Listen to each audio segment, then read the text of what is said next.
Okay, hypothesis one. DMT is not a drug. It is an extraterrestrial communication device. These are creatures somewhere in the universe who are so different from us that they come to us not in starships the size of Manhattan, but in drug molecules that are dinky. So we are in contact here with some kind of extraterrestrial technology, and these are true aliens of some sort.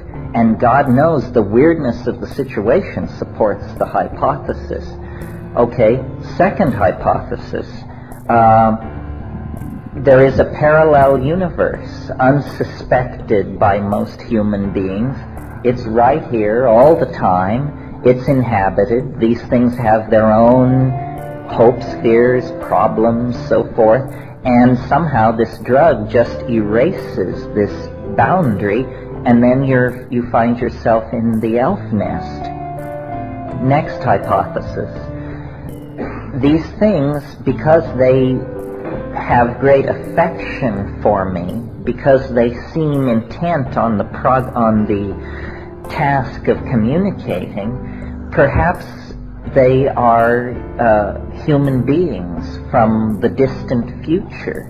Perhaps this is what we are fated to become. You know, there's always, since we were kids, the cliche, beings of pure energy. Well, it's always been a little hard to wrap your mind around what that would look like, but lo and behold, here appear to be creatures of pure energy.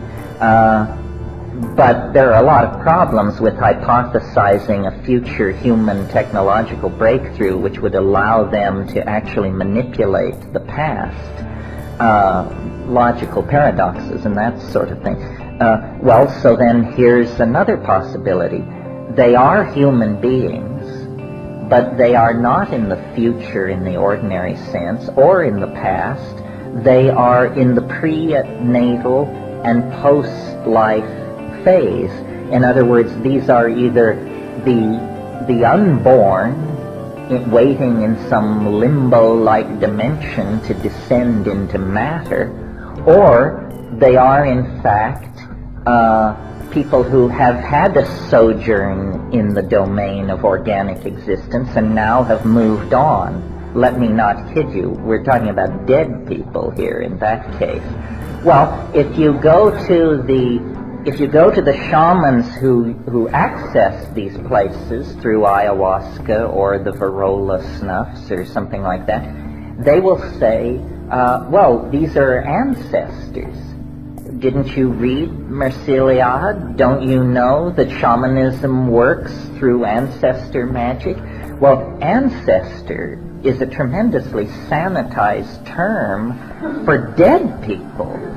And if what is actually happening here is that the much argued about soul is actually made visible by this pharmacological strategy, I mean, God knows why, but God knows why anything else is the way it is, then this is truly big news. This is the confounding of rationalism. If what is happening is that by pushing the frontiers of pharmacology, we discover a way to even momentarily and temporarily erase the boundary between the living and the dead, then this is a 180-degree turn on the evolution of culture that not even the most technically infatuated among us are prepared to assimilate. And over time, I've sort of come to incline to the idea that this is what is in fact going on. And the reason it's so hard to bring anything out of the DMT flash is because at the center of the flash, you find out something so unexpected, so appalling, and so existentially convincing in the moment of confronting it that you simply immediately block it out and obliterate it.